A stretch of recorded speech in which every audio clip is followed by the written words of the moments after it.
My name's Melissa Carpenter, and I make functional slip-trailed pottery.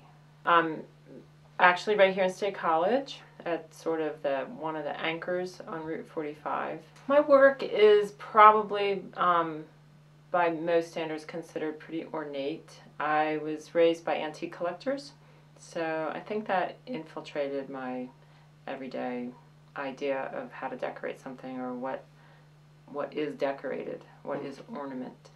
So even pictures that I have around in the studio here are more historical references.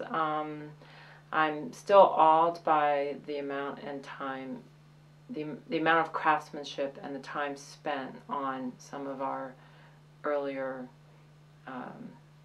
some of the earliest pieces, honestly. So I'm inspired by it. I do my best to interpret it, and I go from there. So would you say that your work's pretty heavily influenced by earlier...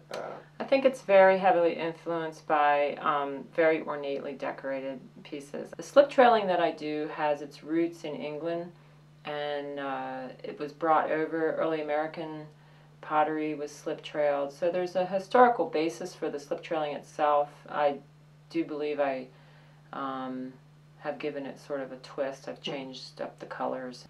I also draw from like old sterling silver, even metalsmiths, you know, of like iron works and stuff like that. So I pretty much try to capture it. What different kinds of clay do you work in?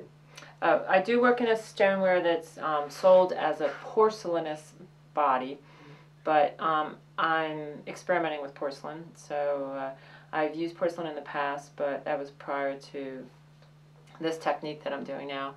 And I am actually interested in the china painting on the porcelain. So just got a load in, and I've got, but the body that I use primarily is high fire stoneware.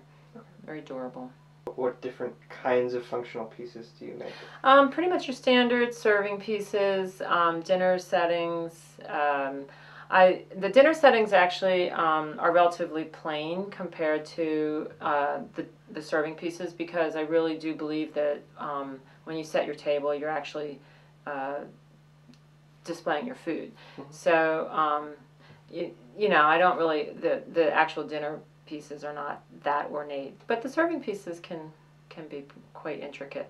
And but lamp bases, vases. Do you do all of your work in your studio here?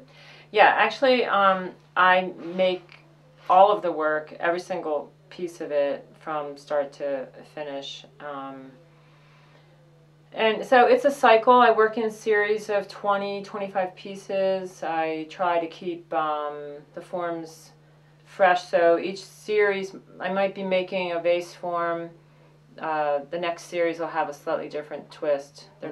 Every series has its own sort of form change, but not major changes. Pretty basic.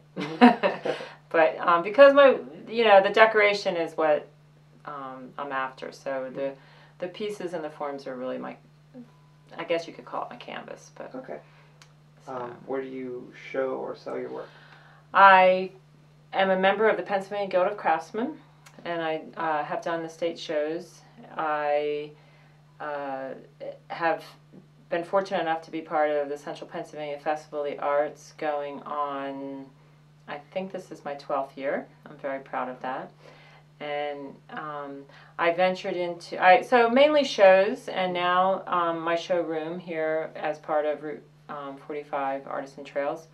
I'm excited for that, because I do think it's a little scary, because it's, you know, a personal connection. The shows are fun, but it's, you know, a little separate from, you know, this is where I live, this is where my family is, so it's pretty exciting.